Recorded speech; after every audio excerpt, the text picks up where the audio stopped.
宋瑶没走成，他父亲从主桌站起来，一巴掌抽在他脸上，声音很脆，整个大厅都听见了。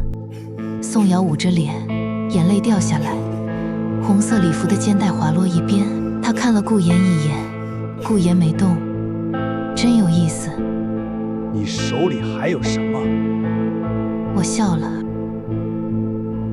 宋总，您女儿怀了顾言的孩子10周了，B 超单在我包里。宋瑶尖叫了一声，顾言的脸色从空白变成惨白。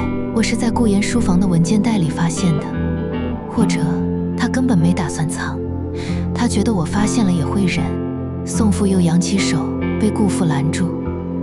两位父亲对视了一眼，那一眼里没有愤怒，没有羞愧，只有计算。我懂了。